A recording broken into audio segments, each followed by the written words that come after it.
Hey, what is up guys, Master here, back to do another video, and I've got another awesome game.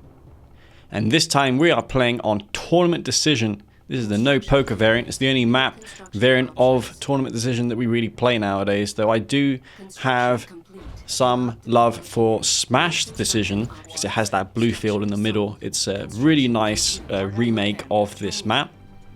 But this is the classic Decision with two uncontested type rumor spikes, because the original map had issues with shadow team openings mostly.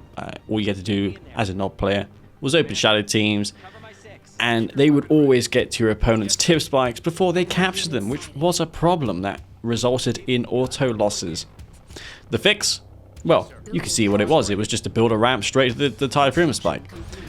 You don't have to go that long way around. Plus it makes it easier to defend against buzzers, because buzzers were also a problem. All they had to do back in the day was just sit behind a tip spike on whole ground starts, and they could just chill there, wait for your engineer to approach, or even a rifleman, and kill it. Just pop around that spike. And since now tip spikes, the geometry works properly, units won't get killed through it. That's even worse for you now, if that was a thing. So this game, I'm going straight for a rush. I guess you could classify this as a rush because it is a unit before I build a harvester. It is a Titan MRT rush. I don't think I have ever demonstrated this before on my channel, but it is a strategy you can do as Steel Talons. Now Steel Talons, they have more options in the early game available to them compared to Zocom. Zocom, they have nice Zocom walkers, but they aren't for killing harvesters, because your opponent can micro their harvesters out of the way. They are more for dealing for units in the mid game, whereas Steel Talons, they have the orcas at tier 2, which are much better suited for that task, as well as Titans, which can crush they can crush units like if they're mammoth tanks. They can't crush mammoths, but they can crush predator tanks and things like harvesters, which means when unscouted, your opponent will be forced to pull the harvesters off the line. Can't just remain harvesting because the Titan will crush them. I'm building 2 more Titans because I suspected that there would be more coming. And by the way, Lefarista just subscribed to my Twitch. He has been an absolute boss on my Twitch channel. He's gifting me so many subs, so I would like to take the opportunity here to thank him for that once again.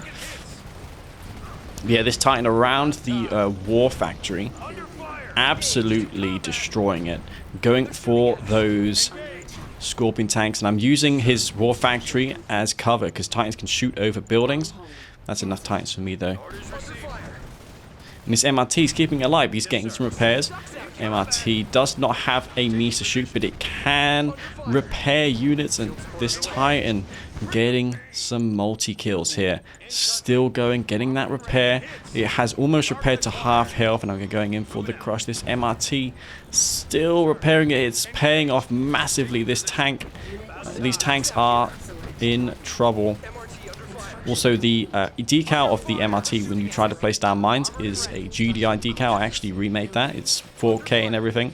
If you get the 4K mod, though even users without that will see that now. I did make some adjustments even for people who do not have the 4K mod installed, but I nonetheless encourage everyone who has a good computer to download and install the 4K mod and play R21 with that, because I intended it to be so. I was originally thinking I was going to go for orcas, but then I see he's building infantry, and the hammerhead makes a lot of sense here. That's the fastest unit I can reinforce to the front line for anti-infantry. Otherwise I'd be building orcas, mostly to anticipate the transition to stealth tanks, because my opponent is not going for 2 war factories. So I'm going in for this push here. Hammerhead will be nice to kill those rocket squads. So Hammerhead is moving in, and this Titan is going to be pushed back. Now I don't know if I did enough economic damage to be ahead in this game. I don't know just yet, but I do use the mine drop. I get some nice kills on those tanks. That Hammerhead, which is on low on health, will get some repairs by the MRT. MRTs can repair all sorts of things. not just vehicles, but they can repair aircraft as well as structures on the map. So those garrisons you see in the middle of Tournament Decision can also be repaired. Civilian structures, that is. With these AA turrets beginning to come down, I was like, yep, it's time to go. It's time to run. There is no point me sticking around there and losing my forces. I see the spike, so I may as well take the opportunity to start targeting that down. Plenty of harvesters for me. Blackhand Squad in my base. I have a ton of eco available to me, and I'm going to use that on what Steel Talons should, and that is tier 3 units. I'm going to be building a bunch of mammoth tanks or behemoths. I would say behemoths on this map are a better unit to build because of the layout of it. It's necessary to siege your opponent in the southern location. The Marv for that meat shield, supported by behemoths, is a great strategy on this map. One thing I like about Tournament Decision is the fact that it plays so differently to other maps. Many of the community maps have a similar layout, whereas this one is completely different. The most notable difference is the starting Tiberium field. It's massive. You can go for 3 refineries on it.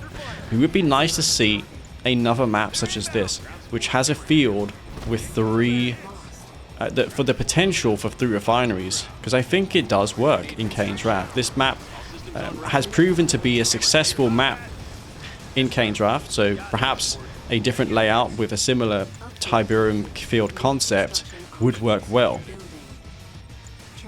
Now, my field is running dry, and I don't have much to show for it. I left my expansion a bit too late. My MCV is going to that expansion field, but I have not yet established it there.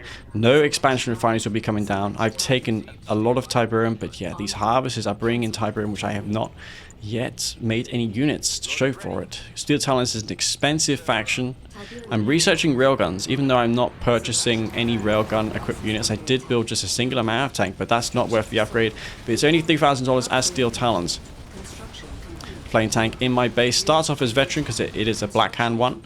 I'm going to block that with the Tiberium silo. Going to barely save my Reclamator hub. If Cyberstorm had a Tiberium chemical plant, he could use the Tib Vapor Bomb and destroy that Reclamator hub. It would be a good idea for me to repair that first with Engineer and then sell it. I would have received more resources if I had done that. I would have got the $1,500 instead of the $300 I got there.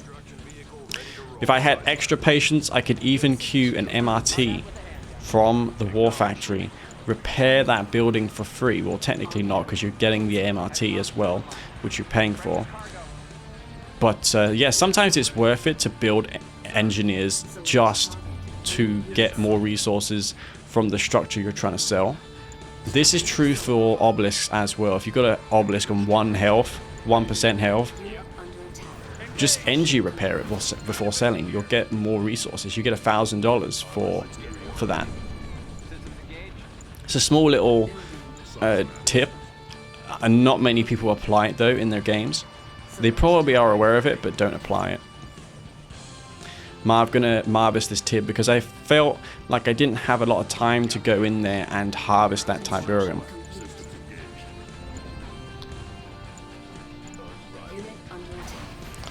Purifies out for Cyberstorm, and I am going to push this Marv in. No need for me to worry about stealth because it is Black Hand. There's no aircraft either. I admit it's not the best map for Black Hand. I'm just showcasing this map here. It is the alt skin on it. You can get it by downloading the alternate 4K mod. It is based on the concept art. In fact, it uses some EA assets as well. This was one of the Marvs they had during development, but they did not opt for this specific one. But yeah, for the purpose of the alt 4K mod, I thought it was an excellent idea. To go along with the triple rotating barrel that it now has, the animation works as intended. I've got the railgun upgrade, and whilst I don't have any railgun equipped units on the map, I do have 2 MCVs, and I can use them to queue guarding cannons. And guarding cannons are very good nowadays. They have been for a year, over a year, since I buffed them. It's not a terrific buff. They deal as much damage as a Titan per shot.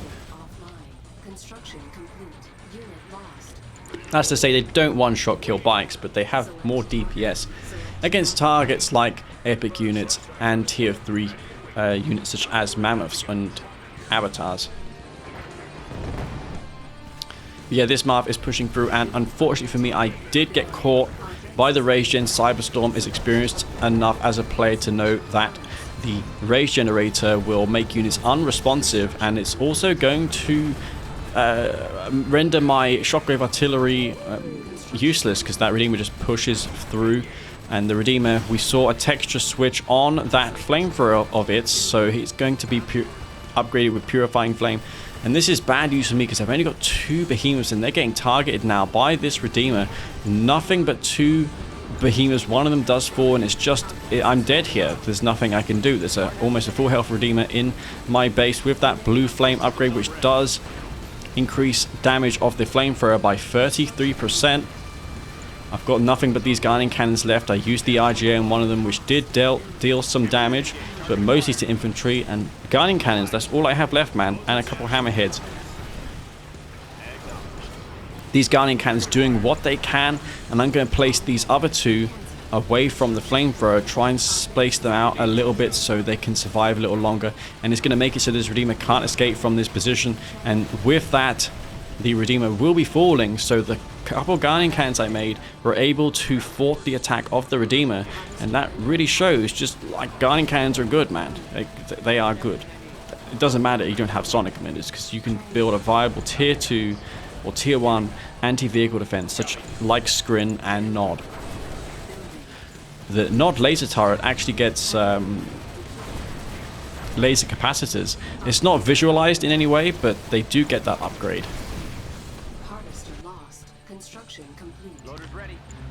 Obelisk of Light taking some shots at that base, and yeah, I have no way to deal with that Obelisk at this present time. I'm going to siege into this base with these Hammerheads. One of them has promoted to Elite. I've also got 2 veteran ones. Those must have gone Elite by killing those Purifiers. If I manipulate the Elite Hammerhead, I should be able to rank that up further. Like if I make it get the last shot on every unit from here on out, it will promote. And that's what I encourage. If your units are Elite, try and milk them to Heroic, because that's a win condition. It's better to get that Heroic Hammerhead than it is to get economy to build 10 more Hammerheads, because Heroic veterancy in this game means a lot more than the amount of units you have. So yeah, this Obelisk of Light is just denying my expansion, but my Guardian Cannons have a few words to say about that. With the Railgun accelerators used on them, look at the fire rate, look at the damage on those Guardian Cannons. And I was absolutely flabbergasted at this. It gets twice the rate of fire with that Railgun accelerator, and it is targeting down these Harvesters, disposes of the Obelisk, and the last of the Harvesters on this field will get focused down.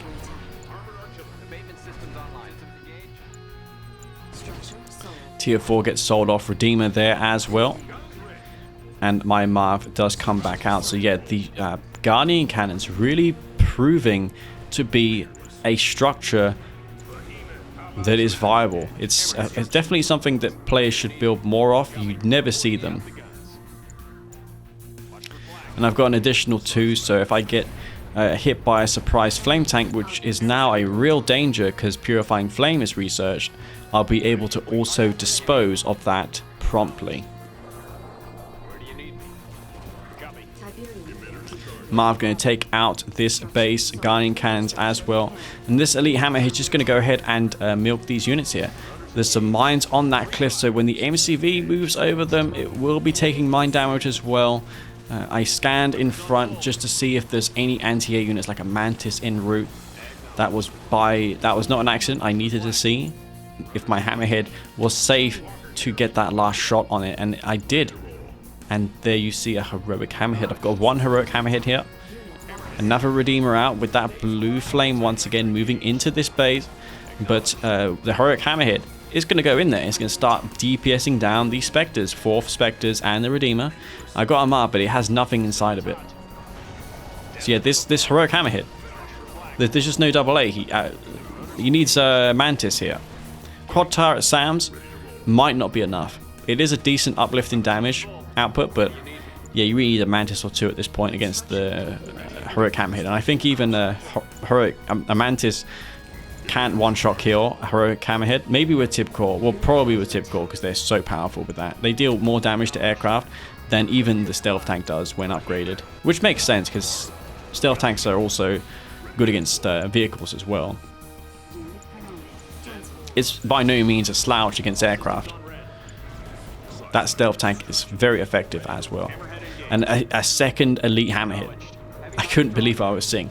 So yeah, these Hammerheads are absolutely paying off in this game. To gain a veterancy rank in this game, you need to kill 3 times the unit's cost to gain 1 rank. So that Heroic one has killed 9 times $1,500. I'm not good at quick map, but that is a lot.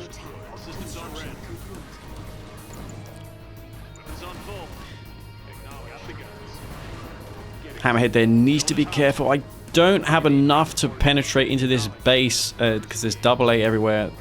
Cyber is not harvesting from this field. He only has that 1 spike as well, which I believe I just taken out, which was a smart call. Elite Hammerhead getting that kill on the bike. Spectres out here as well. I'm going to target this Cabal squad.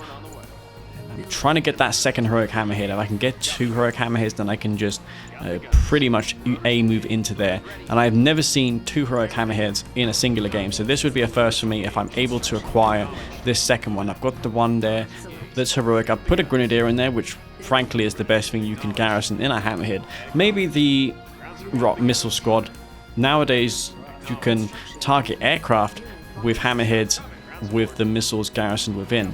You can only target whilst the anti-air unit is inside of the Hammerhead. So one that has no garrison will not have the option to target air with that right mouse button. And there you see the second Heroic Hammerhead. Now 2 of these bad boys on the map. And they have extreme DPS. Look at this damage output. And look at that heroic firing effects. The traces are insane. Something that they should definitely take inspiration for that new Stormgate RTS game, because I see they're also implementing veterancy. But yeah, look at that. A sight you rarely see, guys, you have to admit. 2 Heroic Hammerheads, and I could not believe that. I also could not believe how good those Guardian Cannons also were in that game, paving the way for my army and my Marv and all of that stuff. So yeah, guys, thank you very much for watching this game. That was a fun game to play on Tournament Decision against Cyberstorm, and I have another one against him which I really want to showcase, but I'm probably going to make that its own video. Anyways, guys, thank you again for watching, and I'll see you on the next one.